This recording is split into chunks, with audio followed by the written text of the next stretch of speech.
Bonjour et bienvenue dans l'émission Secret de scénariste, le tout nouveau podcast de la Guilde des scénaristes. Alors nous sommes deux cousins, moi c'est Tom. Moi c'est David et aujourd'hui on se trouve dans les locaux de la Guilde des scénaristes pour une première émission, tout un programme. La Guilde des scénaristes, pour info, c'est l'unique syndicat des scénaristes en France qui représente plus de 350 scénaristes professionnels du cinéma et de la télévision. Alors pourquoi une émission sur les scénaristes ? Parce qu'en France on oublie trop souvent qu'un film c'est avant tout une histoire, un script. Et pourtant, les scénaristes en France ne sont pas souvent mis à l'honneur. Leur parole est donc rare et donc précieuse. L'importance du scénario est donc fondamentale, c'est un art, mais c'est également un artisanat très concret qui s'apprend. L'objectif de ces vidéos est simple, chaque mois nous vous proposons de voir comment on écrit un scénario, de lever le voile sur le processus créatif, de vous montrer les secrets de ce beau métier, et ça grâce aux meilleurs scénaristes professionnels français actuels que nous aurons la chance d'interviewer et dont les films sortent en salle ou en DVD. Notre premier invité est Guillaume Lemans, scénariste principal et coproducteur du film Dans la brume qui sort aujourd'hui le 4 avril et co-scénarisé par Jimmy Bémont et Mathieu Delosier. Qu'est-ce qui se passe ?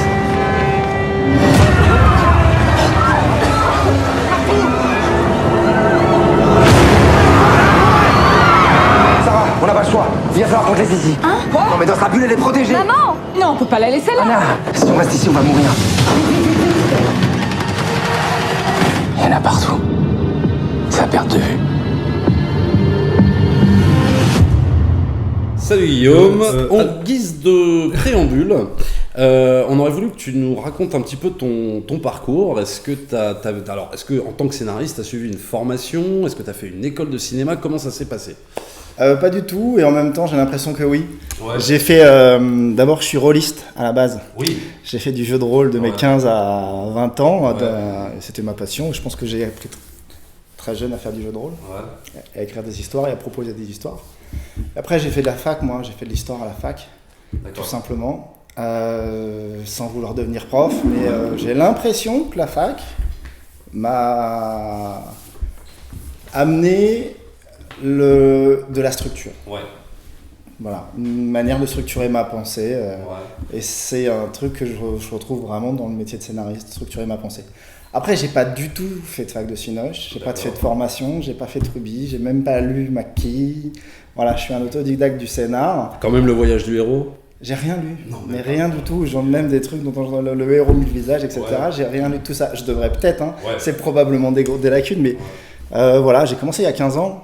Le métier de scénariste et il y avait à peine internet et il n'y avait pas toutes ces formations qu'il y a aujourd'hui, je crois. D'accord. Et alors donc justement, à tes débuts, comment ça a démarré ? Est-ce qu'on t'a pris à l'essai sur des scénarios par exemple ? Ou est-ce que, comment t'as gagné ta vie au début ? Comment ça a démarré pour toi ? Ça a démarré assez fort et en même temps je pense que c'est ce qu'a tout le monde. On a une première signature d'un projet qui nous donne l'impression que ça part et que c'est parti et qu'en fait après il y a la traversée du désert. Sur le fait d'être identifié comme scénariste ne suffit pas à gagner sa vie tout de suite. Moi la chance que j'ai eue, mais là je parle d'un truc, bon, ça va faire vieux combattant mais c'est assez ancien. On est en 2001. Je fais un projet de série avec un copain. Il y a à peine internet, que j'ai rencontré sur un premier forum. On fait un projet de feuilleton de 6 fois 52 minutes de genre lié à l'espionnage. En sachant que je vous parle d'un temps où 24 heures n'est pas arrivé sur Canal. Hein. C'est-à-dire que c'est très très ancien. La télé française fait du 90 minutes, de l'unitaire. Il y a PJ qui fait du 52, mais il y a très très peu de choses. Et moi je fais mon programme d'espionnage avec mon pote, 13 actions, en feuilleton, et on envoie ça en prenant mon bleu bottin, en sortant des noms de boîtes, on envoie ça à 3-4 boîtes de prod. La chance qu'on a, c'est que je pense que c'était pas trop mal foutu, c'était moderne, en tout cas ça a amené à ce qui allait être la télé, enfin ce qui arrivait vite derrière les séries américaines. Et c'était au moment où Farrugia est à la tête des programmes sur Canal et dit Canal+ va devenir HBO, Canal+ va faire de la création originale, de feuilletons, enfin de séries feuilletonnantes, de genre. Bon, moi, notre truc d'espionnage, toutes les boîtes en ont voulu. Voilà, on a lancé à 3 boîtes, toutes les boîtes en ont dû. Parce que c'était le memento, quoi, le bon moment, le momentum, je sais plus comment on dit. Et ça, c'est parti comme ça. Après, j'ai été identifié comme scénariste et la série s'est pas faite. Fallujah est parti, De la patrouille est arrivé. Enfin, après, il y a l'apprentissage des années difficiles où j'avais été identifié comme un jeune scénariste, j'avais 25 ans, et j'ai commencé à bosser sur des projets d'autres personnes, plutôt en long. Voilà, j'avais signé avec une boîte qui s'appelle LGM, qui n'était pas une boîte de télé, mais c'est avec cette boîte-là qu'on avait signé. Et ça s'est avéré être un super bonne idée parce qu'ils ont fait énormément de films, ils avaient beaucoup besoin de scénaristes. Donc moi j'ai travaillé dans l'ombre de plusieurs, dans la structure de pas mal de films avant de vendre Pour Elle. Et oui, Pour Elle. Pour Elle. Donc ça a été, allez, je vais vendre un peu la mèche, ça a été ton premier succès quoi. C'est le premier film existant et c'est le premier succès. Et ce qui est marrant, c'est qu'avec Fred, on avait fait avec LGM, où on travaillait avec Fred, on a travaillé sur RTT, on a travaillé sur des films comme ça, un peu dans le scénario. C'était des productions de Fallujah, ça? Non, la première, RTT, à l'origine, c'était Fallujah qui avait revendu son film à LGM. Voilà, on avait travaillé sur quelques films et on s'était dit, on était potes de bar. Ah, c'est comme ça que tu as rencontré Fred, j'ai rencontré sur un casting, on avait un copain, un scénariste, nous a embarqué sur un plan sur Kenavo Bar, pour TV Braise, pour gagner 1000 balles. Voilà, il était réalisateur, j'étais scénariste pour un sitcom breton qui n'a jamais été diffusé, c'est tant mieux. Enfin voilà, on est vraiment devenus copains, le hasard est bien fait, on vivait à 100 mètres à Paris l'un de l'autre. On était apprentis, on ne foutait rien, on a passé nos après-midi au bar à raconter ce qu'on ferait quand on serait grand en gros. Donc pour toi, Pour Elle et Fred Cavaillé, c'est un peu ce qui t'a lancé réellement. Ça a été le tremplin. Ça a été le tremplin. La signature, le fait d'être identifié comme scénariste, c'était avec LGM, je gagnais déjà un peu d'argent et j'avais déjà mes projets. Et là, je voulais en venir, c'est qu'avec Fred, on avait pensé un premier film ensemble. Mais on avait pensé un film pour le vendre, et pas forcément un film qu'on voulait voir, pour le vendre, un peu comme tout le monde. Alors que moi, ma carrière, elle a plutôt été bénéfique pour moi sur les films que je voulais voir, sur les films qui me ressemblaient le plus. Donc là, on avait fait une sorte de comédie à la Snatch, un peu un truc dans l'air du temps, pas cher, des comédiens jeunes, qui s'appelait la Loi de Murphy à l'époque, et qui s'est pas fait à un mois près. D'accord. Et c'est un mal pour un bien, on se le dit beaucoup, c'est-à-dire que finalement, le film qui s'est fait, c'est Pour Elle, en sachant que quand la Loi de Murphy se fait pas, Fred part sur un projet, moi un autre. Et voilà, et j'écris le traitement de Pour Elle, et quand j'ai l'idée de Pour Elle, et quand j'écris le traitement de Pour Elle, de manière très très prétentieuse, je sais que c'est fait, c'est parti, que ça va se vendre et que ma carrière va commencer. Parce que l'idée est simple et elle marche bien, et le traitement je le sors très rapidement, j'ai beaucoup d'affect avec ce projet. Et alors justement, pour rentrer un petit peu plus dans les détails, quand tu parles de traitement, qu'est-ce que ça veut dire un traitement en fait, dans l'écriture d'un scénario? C'est combien de pages? Moi, un traitement, j'en ai fait quand même mes traitements font tous entre 30 et 40 pages. Tous. D'accord. Il y a des dialogues? Non, je dialogue pas, par contre c'est quasiment séquencé. D'accord. Mais je dialogue vraiment pas, et je fais même partie de ceux qui mettent même pas de petites parenthèses pour gagner du temps ou qui balancent 2-3 dialogues dans le traitement. Moi, je dialogue vraiment pas, mais en général mes films en tant que scénariste sont peu dialogués. Je suis plutôt dans un scénariste, alors je vais dire de mise en scène, c'est-à-dire que j'écris des dispositifs de mise en scène, visuels, de l'action, donc le dialogue, peut-être que mes films manquent de psychologie et c'est pour ça que j'ai pas forcément dans les traitements besoin de les faire parler. En tout cas, non, je mets pas de dialogue, et ça fait entre 30 et 40 pages. Il y a tout le film, il y a les 3 actes, il y a le début, le milieu, la fin, il y a tout. Le seul truc, c'est que dans le dialogue, dans le traitement, tu peux te tricher un petit peu. Quand tu as vraiment quelque chose qui est le cœur de ton film, qui prend un peu de place, tu lui donnes un espace. Moi, dans mes traitements, un espace peut-être plus important mais il y a tout. À tel point que je passe pas par le séquencier. D'accord. C'est que mes traitements, chaque changement de ligne est un changement de séquence, en gros. D'accord. Donc tu passes directement après le traitement du traitement à la V1. Au scénario, à la V1. Et alors donc justement par rapport à ce premier scénario, c'est quoi la leçon la plus intéressante que tu as apprise par rapport à cette expérience, que tu en as retirée en écrivant donc ton premier scénario de long métrage, produit, etc. Alors c'était le premier produit, c'était pas le premier écrit. Le premier écrit, j'ai fait ça à la fac en foutant rien. Enfin, étudiant en histoire de l'art, j'ai écrit un film d'aventure se passant pendant la Commune. Avec un Indiana Jones sur les toits de Paris, avec Paris en flammes, et puis des bastons, c'était génial. J'ai envoyé ça à beaucoup de gens qui m'ont et j'ai reçu des lettres à l'époque plutôt cool en fait. de mecs qui m'ont écrit en disant hey, mec, t'y connais rien, ça se voit, mais continue. Ah ouais, voilà, et quand t'as 20 ans, 22 ans, et que t'as envoyé ça à des pros, et que tu te dises voilà, t'y connais rien. Oui. Et souvent d'ailleurs, quand on commence à être pro, on est confronté à des mecs dont on devine le talent, mais là, non expertise absolue sur qu'est-ce qu'on fabrique en France. En gros, c'est cool, mais t'as besoin de structure, quoi. T'as besoin de structure, puis t'as besoin de regarder en face ce qu'est la production française en termes de capacité à produire de l'image. Et donc justement, quand tu as des retours comme ça, on va dire pas forcément enthousiastes à 100%, comment tu trouves la motivation à continuer, sachant que quand tu écris ça, donc tu as passé du temps, t'es pas payé. Comment ça te donne envie de continuer? À cet âge-là, j'ai pas le choix.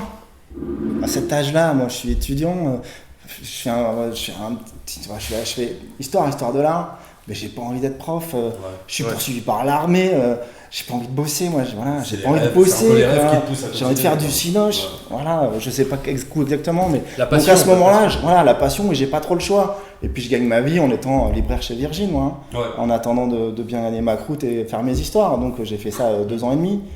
Donc j'ai travaillé longtemps moi aussi. J'en ai plus. Yann aussi, Yann Gosselin, il a fait 10 ans à la Fnac. Alors c'est un vivier de super mais scénaristes. Virgin et la Fnac, c'est un vivier de scénaristes. Bon, non, mais cela dit, c'est vrai qu'on fait souvent ces tafs-là en attendant. Moi je me souviens quand j'y bossais, je profitais d'heures où il n'y avait pas de clients, où j'écrivais des trucs. C'est vrai que c'était plutôt On peut pas s'en empêcher. On peut pas s'en empêcher. Alors on va juste revenir un petit peu sur le film Dans la brume qui sort donc le 4 avril au cinéma. Alors c'est un film de genre français à gros budget, pour le coup. Comment tu as fait pour trouver l'idée du film? Comment tu as pu convaincre un producteur pour t'accompagner sur ce projet-là? Alors un producteur, ça n'a pas été compliqué parce que c'est un jeune producteur, Guillaume Colboc, qui avait une envie de film catastrophe avec un réalisateur que je connaissais qui était Dominique Rocher, avec qui je travaillais un peu, ou en tout cas on se cherchait un projet. Moi j'étais déjà identifié, gagnant ma vie en faisant les films de Yann Gosselin et les films de Fred Cavaillé, et puis voilà, j'avais envie de défendre ce cinoche, je les ai rejoints sur un projet qui était assez bancal, et en plus de ça qui était surtout un projet de film de genre où le financement a été un financement canal, point barre. C'est-à-dire, voilà. Et moi, j'avais la conviction, et puis là aussi, j'ai peut-être la chance d'avoir certaines oreilles. Voilà, je me suis dit qu'il y avait, dans cet univers d'un Paris recouvert de brume, techniquement, ça nous permettait aussi de cacher beaucoup de choses. Et donc, pour faire un film de genre avec un effet important, de ne pas être dans un film disproportionné en termes de budget. Et puis qu'il y avait un moteur, surtout que j'allais moi y mettre un truc que j'avais fait beaucoup avec Fred, mais que je pense savoir écrire, qui est un moteur personnel et familial dans un thriller très rythmé, avec un enjeu simple, mais en chopant le spectateur, et un enjeu auquel on adhère. Je savais que je pouvais faire ça, et donc j'ai vu vraiment l'occasion de muscler le film en termes de budget et d'en faire un film plus populaire que les autres. Donc convaincre un producteur, ça n'a pas été compliqué. En fait, moi j'avais une boîte de prod, je me suis associé comme producteur à Guillaume Colboc, je suis copro sur Dans la brume. D'accord.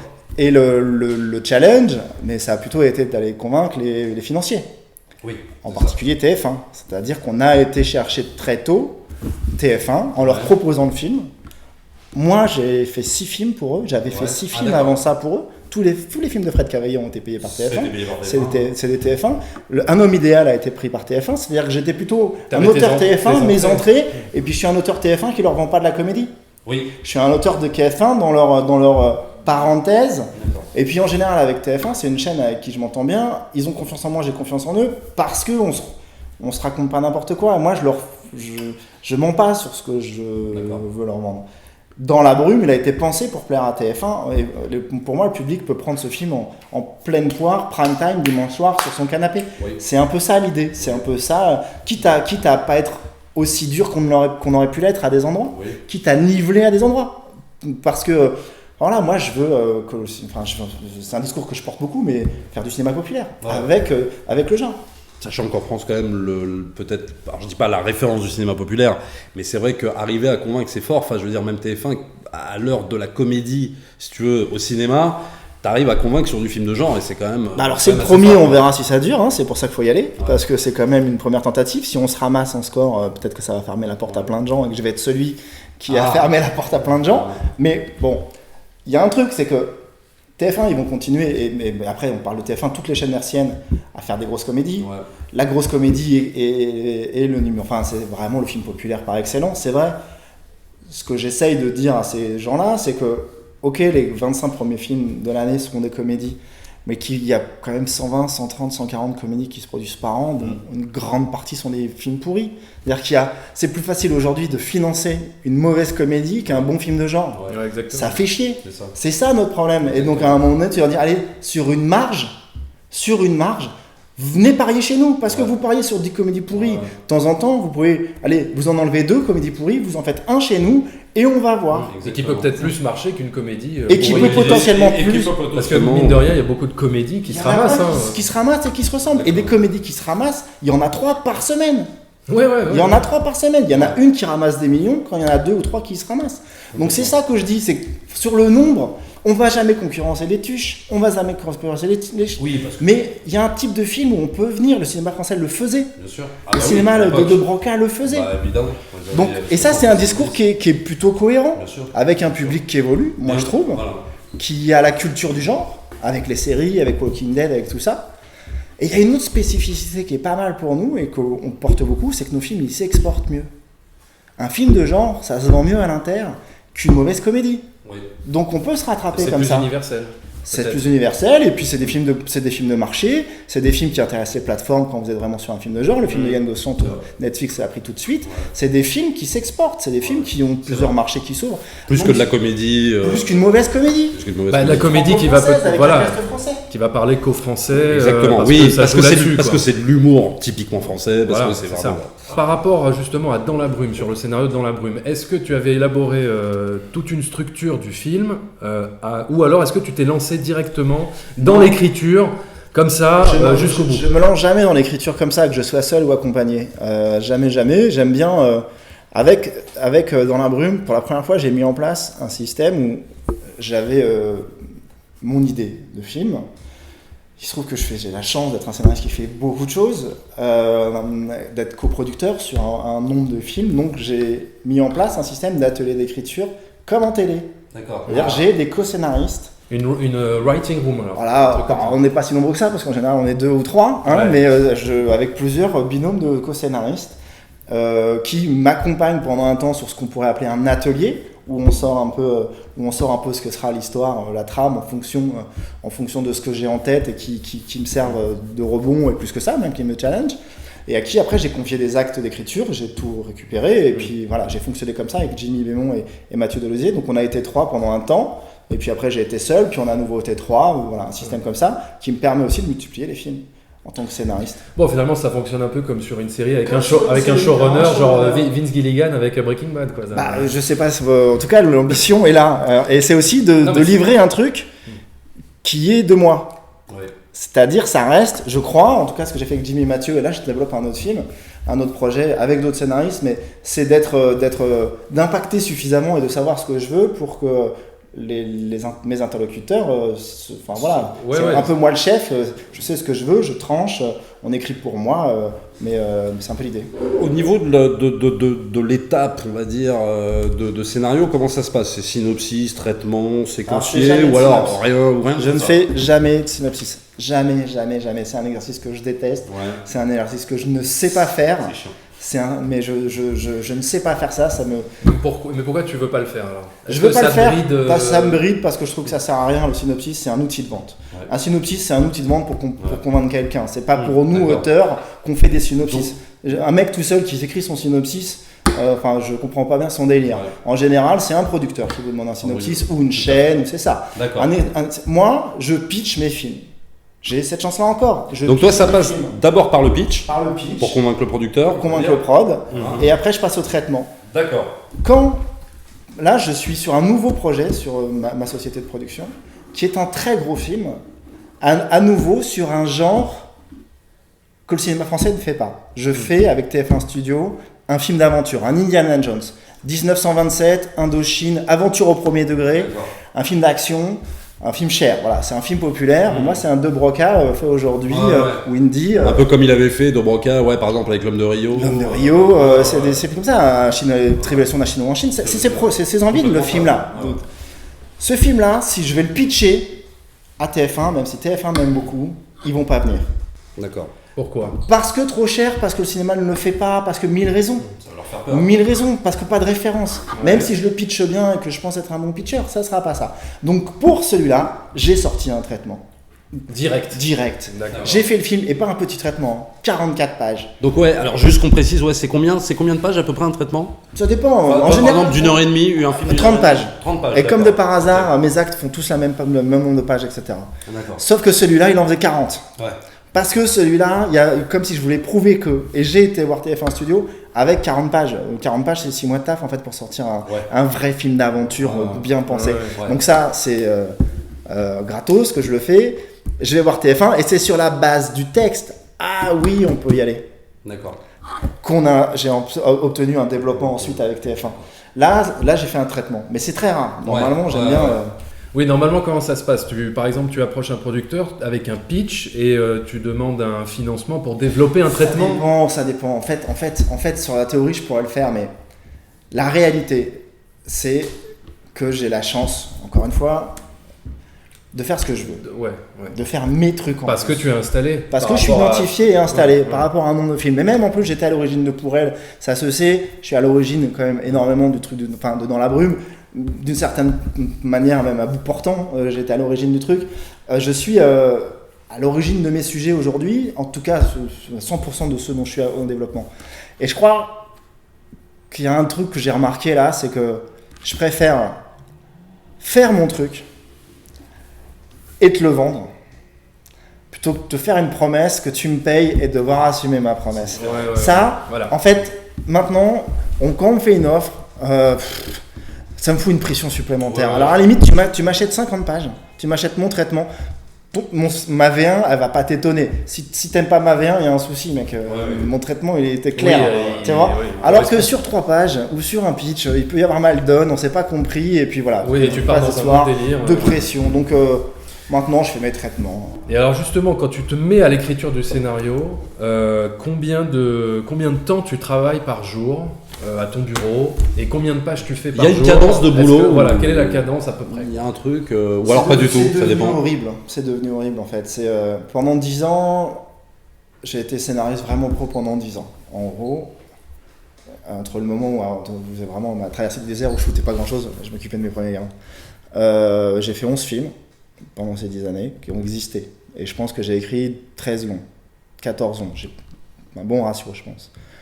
Là, je travaillais tous les jours à 9h.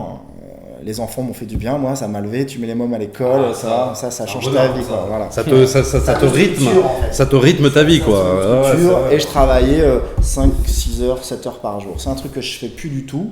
D'abord, mon activité de copro me prend vachement de temps. Mais en plus de ça, il y a une réalité. Moi, je souffre. Je souffre à l'écriture. J'en ai marre de me mettre Enfin, voilà, j'ai un vrai problème de C'est-à-dire être seul dans ma cave est un truc que je supporte plus. Et que c'est vrai aussi que pour ça, la coécriture, la bande, l'atelier, beaucoup parler, moi ça me va. Beaucoup parler, j'adore ça. Avoir des idées, je pense que j'en ai encore quelques-unes. Par contre, le rendu et le work in progress et me mettre seul, ça j'ai vraiment du mal. J'y arrive plus et puis je suis trop pris par trop de trucs en même temps. Ce qui fait que je suis contraint quand je suis à la rue, et je suis tout le temps à la rue, je me fais des sessions, je fous rien pendant 3 mois, je suis en retard sur tout, et puis après je me fais des sessions où j'abandonne femme et enfants, je vais au fin fond de la Cambrousse sans téléphone, et pendant 4 jours, j'écris 14 heures par jour. D'accord. Voilà, où là on sort un traitement, un truc, on est épuisé après, mais au moins je le sors. Et sur mes V1, je fais pareil. Et là, il faut y aller, et tu sors tes 14 pages, en fait, de 14, t'en as 7 de bonnes, en gros, le lendemain, et c'est comme ça.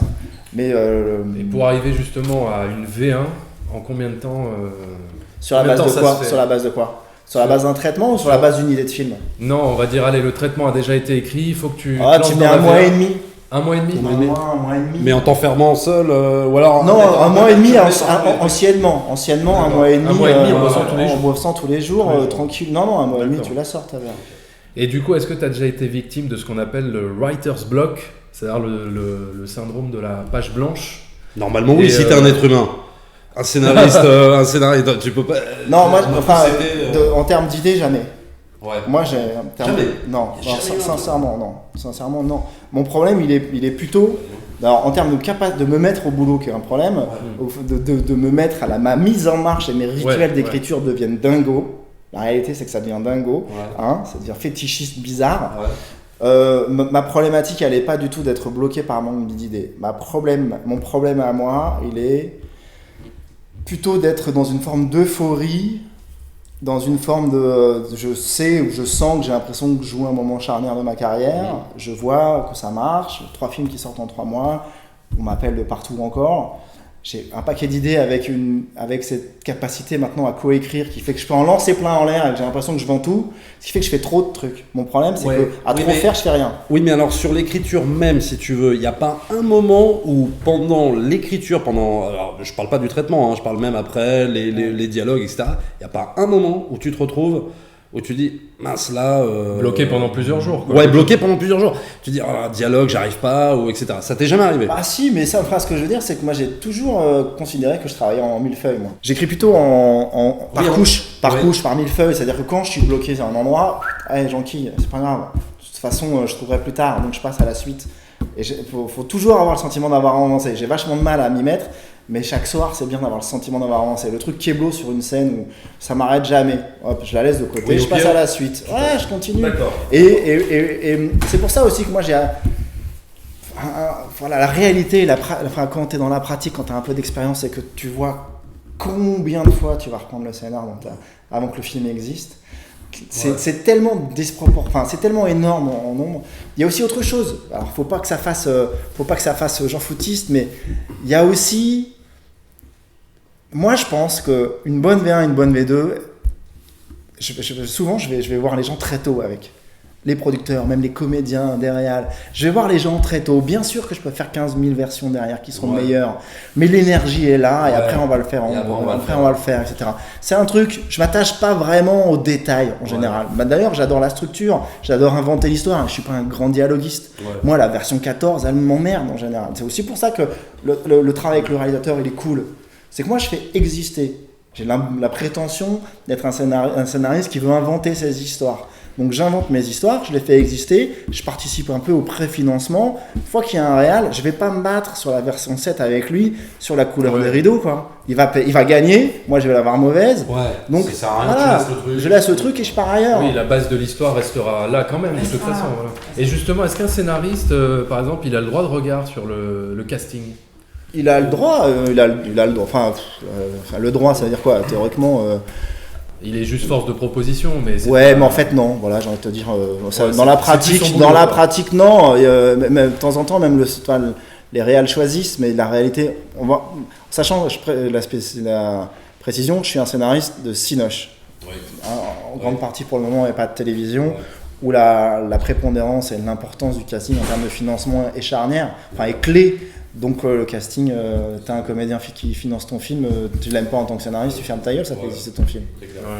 Alors moi, ce qui m'intéressait, pourquoi dans la brume ? D'où t'es venue l'idée de ce film ? Quelles sont, à la limite, j'ai même envie de te dire, est-ce qu'il y a des inspirations ? Et quel est le message, l'idée que tu as voulu faire passer dans le s'il y en a dans le film ? Il y en a un, après il y en a un qui est à traduire dans la lecture du scénar, donc on va pas forcément rentrer. Pour moi, il y a une réponse à ce qui se passe avec des éléments de lecture. Il y a un pourquoi avec il y a un what the fuck dans le film. Maintenant, est-ce que tout le monde le verra ? C'est pas dit, on verra. Est-ce que tout le monde sera d'accord ? C'est pas dit. Si c'est sujet embrouille et que les gens y retournent, tant mieux. Voilà. Non. Comme Annihilation de Netflix, comme le film Annihilation, genre tu comprends pas la fin, mais c'est pas grave, ça fait parler, ça fait un carton. Il y a une volonté de faire un film catastrophe. Il y a une volonté d'aborder le genre grand public de manière très. Je veux voir que le cinéma français fasse ça. Il y a une volonté d'aborder un sujet écolo, même si on le traduit plus ou moins. Et puis il y aura aussi tout ce qui était le scénario et tout ce qui est le film, qui sont deux choses très différentes l'une de l'autre aussi, dans tous les films, mais qui étaient peut-être un poil plus marquées au scénario. Il y a une envie aussi de faire un film avec Paris dans la catastrophe. C'est-à-dire, ça fait chier d'avoir New York dans la catastrophe, d'avoir Londres, les autres et pas nous. Donc il y a eu ce truc, allez, vas-y, on se fait un truc sur les toits de Paris, on monte notre capital, on la joue, on peut la vendre en plus à l'inter. Voilà, il y a aussi il n'y a pas de raison qu'il y a que les autres qui se marrent, quoi. Voilà, on a vu Paris et les toits de Paris en particulier comme un truc fantasmagorique, quoi. Voilà, dont on pouvait jouer et puis se balader sur Paris, se balader sur les toits, c'est un fantasme. Et puis non, voilà, c'est l'association de plein d'envies de films. Après, les refs, elles sont ricaines, toutes, avec 200 millions de dollars. Donc nous, on écrit un film français, donc on s'intéresse plus aux persos, avec moins d'effets, même si on espère en mettre plein la gueule à 2-3 moments, on a aussi une structure où on lâche jamais nos personnages. Mais mais il y a un film qui t'a un peu inspiré pour ce film ou pas du tout? Sur le perso principal, il y a La Guerre des Mondes, qui est un film que j'adore. De Spielberg. Le film de Spielberg, j'adore. Il y a un peu de Je suis une légende à des endroits. Et puis il y a des films catastrophes très efficaces, ricains. Le jour d'après. Une thématique écolo, un père qui cherche son gamin, New York. Voilà, c'est des refs. Il y a un côté survival aussi. Il y a un côté survival, il y a un côté. Enfin voilà, en tout cas, c'était plutôt des refs grand public. C'était pas des refs, c'était plutôt des refs sur les films catastrophes, c'était pas des refs dans le pur film de genré, survival violent. On s'est assez vite dit, alors c'est pas forcément le cas dans le résultat, mais que le survivant que tu croisais, son premier réflexe c'était de te tendre la main. C'était pas forcément dans Mad Max, quoi. T'étais pas forcément dans L'homme est un loup pour l'homme, Walking Dead, dès que tu croises un mec qui veut te bouffer parce que c'est la catastrophe et chacun pour soi.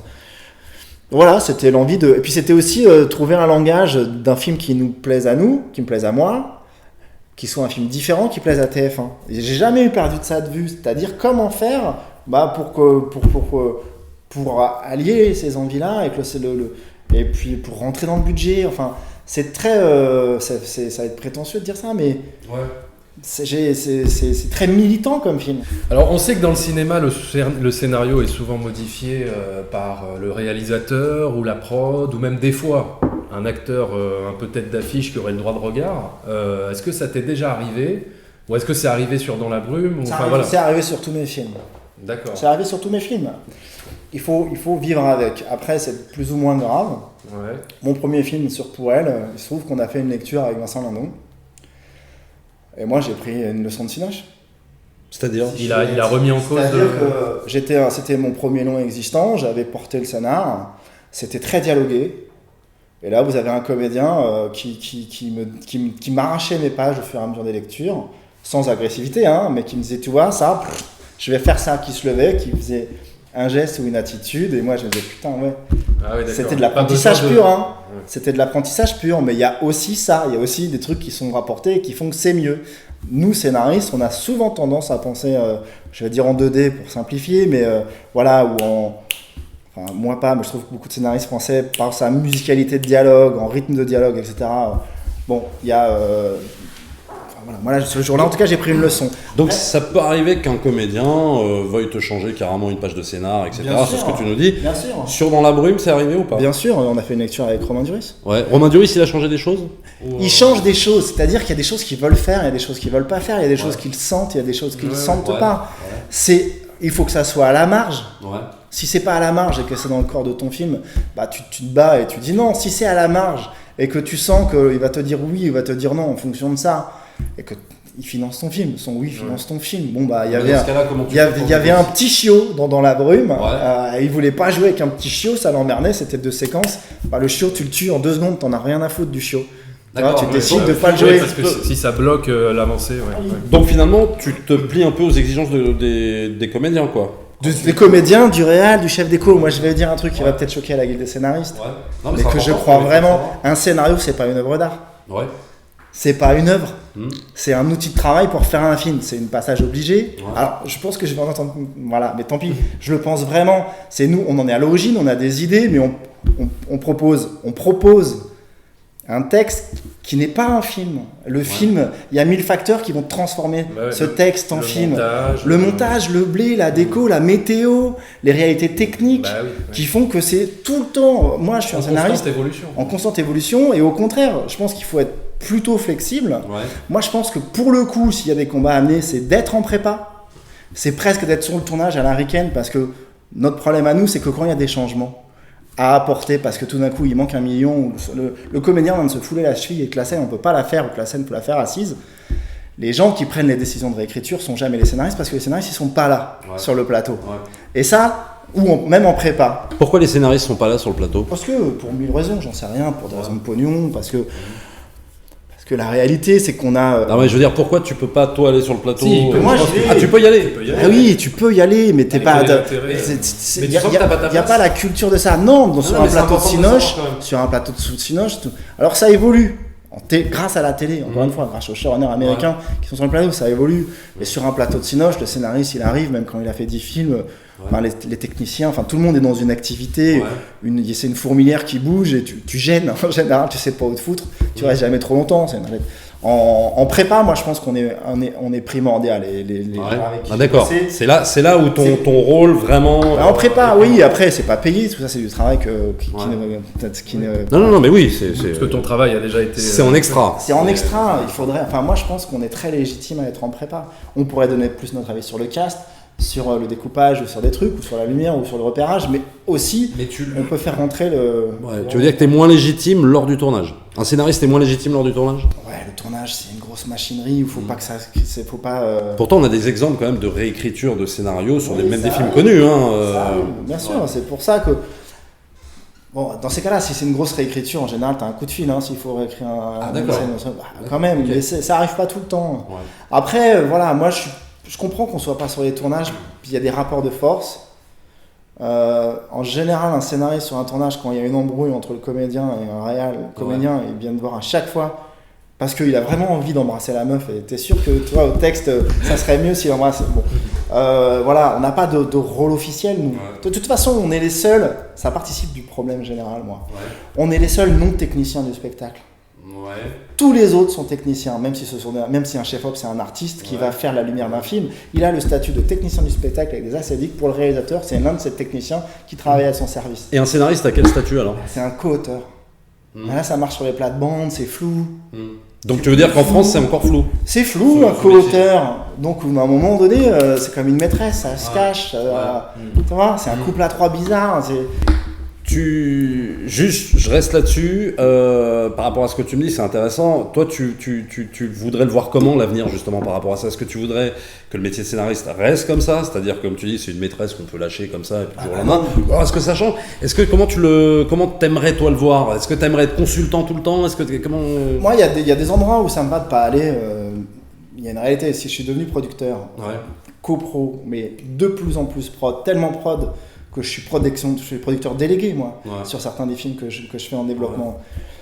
C'est pas pour rien. Alors, je suis pas devenu réal, mais il a fallu passer par une autre étape, parce qu'on fait le sentiment de pas faire partie de la bande jusqu'au bout, ou d'être un peu, de pas profiter de lumière, alors qu'on est à l'origine d'eux. C'est des choses que j'ai vécues. J'ai fait un paquet de films, ils sont identifiés. Voilà, j'ai mes premières interviews sur Dans la brume parce que je suis prod et parce que j'ai 3 films sortis en 3 mois. Et j'en ai 11 derrière, quoi. Voilà, c'est la première. J'ai fait mes premières télés après 11 films.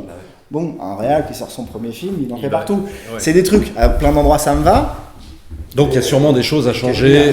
Il y a des choses à changer en France sur le métier de scénariste, quoi. Bien sûr, mais moi je fais partie de ceux qui pensent, qu'il faut tenir un discours ambitieux. Qu'il faut pas pleurer. Ce que la guilde fait me plaît beaucoup, surtout sur une guilde jeune, dynamique, ambitieuse. Je pense que la réalité économique du monde, le mec a des théories énormes, mais fait qu'il y a de plus en plus de tuyaux à remplir de contenu.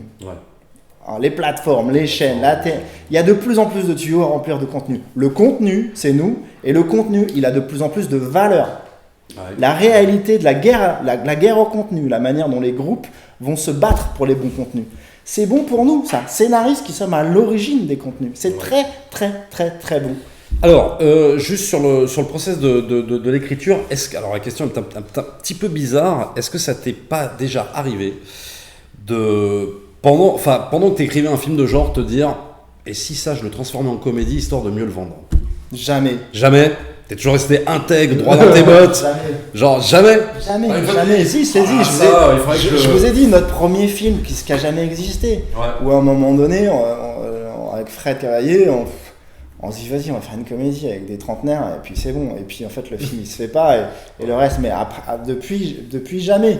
En sachant que sur mon CV j'ai une casserole très très marquante et on va pas la citer, on s'en fout. Allez, on la cite. Et que cette casserole là, pour elle n'existait pas et j'ai été chercher du blé quoi. Ouais. En sachant que c'était de la merde et ça m'a tellement traumatisé aussi. Ça m'a tellement traumatisé cette merde que voilà, je me suis dit que je savais pas en écrire, je suis pas un client en tant que spectateur de comédie. Ouais. Et maintenant je bénéficie d'autre chose, je suis grande gueule et porte-étendard du genre, donc je vais pas m'en priver de continuer quoi. Rester dans ce que t'aimes et voilà, jamais tu vas te trahir en okay. Si un jour j'ai une super idée ou qu'on m'en propose une super idée de comédie fantastique, ce qui pourrait être, pourquoi pas, mais je crois pas, je saurais pas le faire. Et alors justement, donc Dans la brume, comment t'as convaincu? Est-ce que c'était sur justement un pitch ou une V1 Sur la V1. Sur la V1. Sur la V1. C'est ce que t'as présenté en premier? La V1. Même une V2 ou une V3. En fait, quand vous dites convaincu, de qui parle-t-on? De prod, pas besoin. Jeune producteur. Donc, le luxe de déjà... J'ai pas à convaincre un prod. Ouais. Toi, non. Maintenant, non. C'était déjà ça. C'était pas de prod. C'était directement les chaînes. Les distributeurs Non, les distributeurs, on a été après. La chaîne. Les chaînes. Les chaînes, et puis aussi, m'appuyant sur les gens que je connais. C'est-à-dire mon réseau de potes, mon réseau de gens qui ont grandi. Et donc, les gens de chez Canal, les gens de chez TF1. Mais donc, les chaînes, ils demandent pas, avant de lire une V1, ils demandent pas un synopsis, on va dire? Non. Ils peuvent se lancer directement dans la lecture d'une V1. Au contraire, alors là, c'est effectivement, vous avez un réflexe de téloche. Je pense, si vous avez une culture de scénario au cinéma, il y a personne. Enfin, on envoie aux chaînes que des films écrits et en plus de ça, artistiquement packagés. Ouais. En général avec le réal, en général avec le cast. Les chaînes, elles lisent que là. Et même là, elles reçoivent 600 projets par an. D'accord. Donc, de films envoyés par des producteurs identifiés. Scénario fini, casté avec réal. En général, c'est ce qui arrive et de temps en temps, voilà, moi j'ai profité d'un lien en pitchant un truc, en sachant qu'on n'a jamais pris un centime à TF1 sur tout le développement. D'accord. TF1 nous a soutenus amicalement, presque, j'ai envie de dire, en disant pourquoi pas. Oui, pourquoi pas, oui. Alors qu'ils n'ont pas fermé la porte. Mais le film, je l'ai pitché à TF1. Avec Guillaume Colbock, on avait fait j'étais chercher mes scénaristes, Jimmy et Mathieu, on a fait un traitement. Sur la base de ce traitement, on a tapé 20 000 € au CNC. Effectivement, on a eu le CNC. On a eu une aide, je ne sais plus laquelle, au CNC. Avec ces 20 000 € là, on a payé Jimmy et Mathieu pour avancer sur le scénar. On n'a jamais eu un centime de TF1 sur le process d'écriture. Mais on a toujours eu le jour où vous êtes prêts, on sera là. Et même on a développé avec eux pour que ça leur plaise. Et le jour où on a été prêts, ils ont dit on y va. Et TF1 a mis X mille. Donc ce système, il fonctionne un peu à l'inverse, je crois, de celui des États-Unis. Puisqu'aux États-Unis, je crois que les scénaristes sont payés déjà à l'avance. Enfin, quand ils développent même un traitement ou même quelque chose, je crois qu'ils sont payés. Ça fonctionne pas de la même manière. Ça arrive en France d'avoir des scénaristes à qui on confie. Ça dépend. Au cinéma, c'est une commande. Où je pourrais vendre à un producteur un pitch à moi en lui disant je prends pas de part de copro. Et puis après, c'est mon agent qui deal et puis voilà, qui deal un step deal. Dans le film Dans la brume, il y a donc un aspect un peu survival. Quelle est l'astuce scénaristique pour éviter l'effet de répétition qu'il peut y avoir dans ce genre de film où finalement les personnages sont poursuivis par une menace ou doivent échapper à une menace? Comment on fait pour éviter que la situation piétine et pour agrémenter le récit avec des péripéties, toujours trouver des péripéties? Comment je te réponds à ça? Comment on fait pour être bon scénariste en fait? C'est ça ta question, Non mais je sais pas. Vas-y, là c'est l'instant, tu peux te la raconter. Pourquoi je suis bon? Voilà, pourquoi mon scénario est super? Non, je sais pas. On n'oublie jamais l'enjeu. Quand tu oublies jamais l'enjeu principal et puis que ton film fait 1h22, tu t'en sors, tu vois. Non, je sais pas comment te répondre à comment tu fais pour pas être répétitif. Tu es vigilant à pas l'être déjà. T'es vigilant à pas l'être, t'es vigilant à la relance, t'es vigilant à ce que les enjeux, l'enjeu principal, mais que la structure des enjeux soit que le spectateur ait des poignées à ces enjeux. C'est-à-dire que quand le spectateur comprend en gros ce que cherche le perso et y adhère. En plus, j'ai une écriture, et je le fais, c'est pas la première fois que je le fais, je crois avoir une écriture en particulier avec les films de Fred, très impliquante. On est à hauteur de spectateur, on est à hauteur de perso. Le spectateur est à hauteur de perso, vit ce que vit le perso, sait ce que c'est le perso. Donc le spectateur, il est proactif dans ce qu'il vit. Il travaille un peu avec nous, il réfléchit, il se fait des théories, il n'a pas tout le temps de se faire chier. Normalement, il subit pas trop le film. Le simple fait de ne pas subir le film est déjà un truc où l'attention du spectateur elle est maintenue dans un état d'éveil. En plus, après, j'ellipse. Enfin, souvent, moi, je pense qu'on peut lui faire confiance au spectateur, c'est-à-dire de passer de A à C sans passer par B, et qu'il le fait lui-même, le schéma, et que donc, son cerveau, pareil, il est flatté de participer avec toi à la création de l'histoire. Mais alors après, bon, plus précisément, est-ce qu'on se dit, allez, toutes les 10 minutes dans l'histoire, il faut que j'incorpore une péripétie Pas ça comme ça. Après, on a des réflexes, j'imagine, on a instinctivement, il y a des structures qui surgissent. Et puis dès qu'on se fait chier, on coupe, quoi. Voilà. Et puis c'est un truc qu'on fait au scénar et qu'on refait vachement au montage. Et ben justement, la différence entre le scénario, on va dire la dernière version du scénario, et le montage final, est-ce qu'il y a une grosse différence ? Est-ce qu'il y a eu beaucoup de coups sur ce film-là ? Il y a une grosse différence. Genre quoi ? Ils ont enlevé 20 minutes Alors, en format, pas spécialement, c'est pas un problème de format. Il y a un truc de tonalité. Voilà. Il y a une tonalité, il y a une tonalité où, à un moment donné, mais ça serait tailler le film, le travail, et c'est pas du tout mon intention, c'est un film que j'assume vraiment. Mais voilà, on a travaillé au montage par rapport au plateau à retourner chercher de l'énergie positive. D'accord. De l'entertainment en rythme, en montage, qu'il n'y avait pas forcément tout le temps à l'image dans les rushs. Avec une volonté d'un réal de faire un truc. Paradoxalement, c'était un anglo-saxon qui est venu faire un film français. Ouais. Donc, avec tout ce que lui pense être toute sa projection sur le cinéma français, c'était un film d'auteur. Ouais. Donc, voilà. Et tout en respectant tout son travail de metteur en scène, on a travaillé au montage à rythmer. Alors, admettons que tu n'étais pas coproducteur sur Dans la brume. Est-ce que juste en tant que scénariste, tu as le droit d'assister au montage ou de donner ton avis ? Il y a toujours des projets-tests, il y a toujours les réalisateurs, que ce soit Fred Cavaillé ou Yann Gosselin, te font venir à des projets pour te demander ton avis, mais ton avis, il est quand même... Mais projets-test, le montage est fini. Non, pas projets-test public, pardon. Enfin, des projets, il y en a...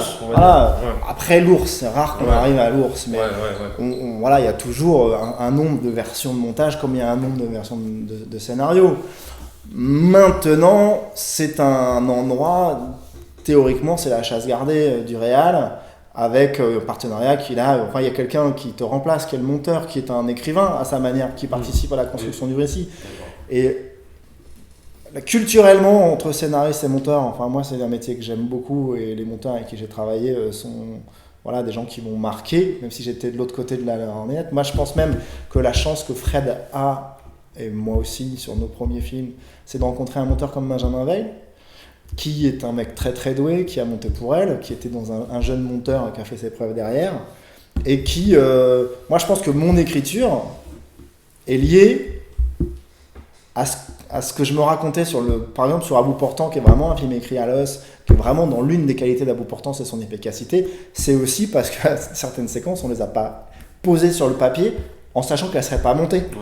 Et que ça a participé d'un langage. Et puis aussi, les monteurs et les scénaristes, ils se parlent de temps en temps. Ils se parlent même de temps en temps dans le dos des réals, qui détestent le savoir. Mais voilà,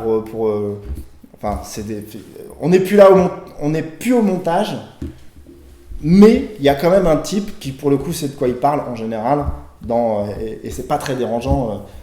Quitte à avoir une autre version, ça c'est sûr, parce qu'on peut tout réécrire au montage. Non, je voulais juste revenir sur vraiment la technique sur l'écriture. Comment ça se passe, toi ? Est-ce que tu utilises un logiciel style Final Draft ? Ouais. C'est en double colonne. Comment tu agences pour ceux qui veulent démarrer, qui nous écoutent. D'abord, moi, tout ce qui est technique, ça me stresse. Je suis pas technicien, j'ai pas fait. Quand j'ai découvert, donc à l'époque de Word, des pages machin, des feuilles de style et tout, c'était horrible. Je passais un mois et demi à écrire un scénar, un mois et demi à le mettre en page. Et Final Draft est une découverte extraordinaire. c'est pour moi. une petite révolution, Final Draft, quand Un même. plaisir. Et encore aujourd'hui, hein, quand je tape une lettre et qu'il me propose des trucs, je trouve ça génial. Ouais. Maintenant, je m'arrête là. Moi, je fais, ça me sert de traitement de texte. Je me sers d'aucun Outil aucun outil qui va me dire que mon personnage il a parlé tant de fois ou qu'il Voilà, a ce que pas. j'allais Je dire. me sers de rien du tout. Le seul truc, c'est j'écris sur Final Draft et ça va plus vite.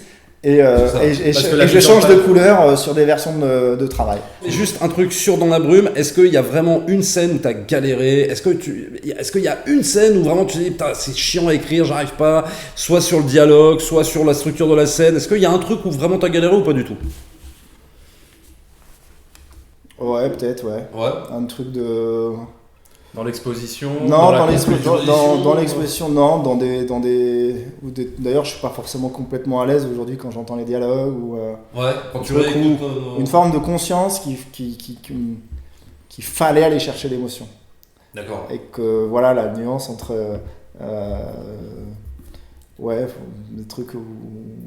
Alors plus dans le. non parce que c'est toujours des séquences qui sont délicates de passer de la voilà de la mort et on est sur un film qui est très ramassé sur lui-même où on essaye quand même de construire quelque chose entre les personnages avec peu de séquences par perso et de temps en temps t'es pas loin de raccourcis psychologiques dans ce qu'il se joue. Et pourtant, en gardant une casquette de prod, t'as besoin d'aller jusque-là pour te dire que tu vas ouvrir le plus possible, chercher les gens. Voilà, de temps en temps, il y a eu une petite... pas que du rythme aussi, Pas que ça. dans ouvrir en sentiment. Ouais. Peut-être qu'on aurait pu être plus sec, mais non, moi je pense que le film il va plus marcher si... Ouais, voilà, ça n'a pas été tout le temps facile à écrire. D'accord. D'accord. Ce dosage-là. Ce dosage, en Mm. fait, d'accord. D'accord. Et donc, dernière question. Sur quoi tu travailles en ce moment? Est-ce que tu peux nous parler de ton prochain projet? Avec plaisir. J'adore parler de mes projets et de moi. Donc, maintenant, 100% de mes projets sont portés par Esprit Frappeur, qui est ma société de production. Je fais des films en tant que producteur scénariste et je fais même des films en tant que producteur, sans plus intervenir dans l'écriture. Sur Esprit Frappeur, on a 5 longs en dev et une série. D'accord. Sur les longs, un film de genre qui se passe dans une cité porté par Bustio Mori. Je ne suis pas scénariste. Ils sont à l'origine de l'idée. Alexandre Bustio et Julien Mori, réalisateurs du film de genre, qu'on en fait 6. Voilà, on fait un petit film de genre dans une cité. On fait un film de SF porté par 2 jeunes scénaristes. J'étais à l'écriture, 2 jeunes scénaristes. Marie Hénard et Emmanuel Ils sont Leduc. jeunes, Ils sont très jeunes. ouais. Voilà. En tout cas, j'étais à l'écriture, j'en sors, je galérais, j'avais trop de temps. Et puis c'est un petit film de SF, un Moonlike, un sujet répétitif, un personnage dans un décor, 2-3 millions d'euros, probablement en anglais. Après des films écrits par moi, j'ai donc ce gros film d'aventure dont je vous ai parlé avec TF1, avec Alexandre Aja à la mise en scène pour Jean Dujardin. Voilà. Attends, j'ai pas compris. Avec Alexandre Aja à la mise en scène. Et Jean Dujardin. Et Jean Jean Dujardin Dujardin principal, l'aventurier, en 1927 en Indochine. D'accord. Je fais un gros film d'aventure pour enfants où je suis seul scénariste, qui est un film probablement le plus dingue de mes idées en termes de taille de film. C'est un film qui coûtera 20 bars, je vais en faire 2. Ça n'existera peut-être jamais, mais je vais tout faire pour et ça me fait marrer. Et j'ai un survival qui se passe au temps de l'Inquisition. Voilà, sur une sorte de western médiéval en 1500 qui sera réalisé par Benjamin Rocher et, voilà, et coproduit par Clément Miseret de Radar. Ça, c'est les projets de long. Ça, c'est un film écrit. Le film d'aventure pour enfants, je suis au traitement. Et le film d'aventure pour TF1 et Alexandre Aja, c'est un film où je suis en V3. Et on est sur un tournage à 100% en Thaïlande en 2019, avril et juin 2019 pour le moment. Été 2019 à peu près. Et voilà, Ouais. avant l'été, parce qu'on ne peut pas Après, tourner avant l'été. En série, Ouais. j'ai les droits d'une BD qui s'appelle Les Sentinelles, Ouais. qui est une BD fantastique qui se passe en 1914. Et je viens de sortir une Bible et les Arches de la BD, d'une série fantastique se passant pendant la guerre de 14. Et Arches, que j'espère, mais je crois déjà, qui intéresse beaucoup de gens, dont Canal. En fait, c'est une série premium pour Canal, a priori. Donc au moins avec Guillaume Le Mans, on n'est pas prêt de voir des films qui se passent dans des 3 pièces Non. où ça chiale pendant 1h30. Des zombies, Ça, c'est non. bien. Ah, ouais.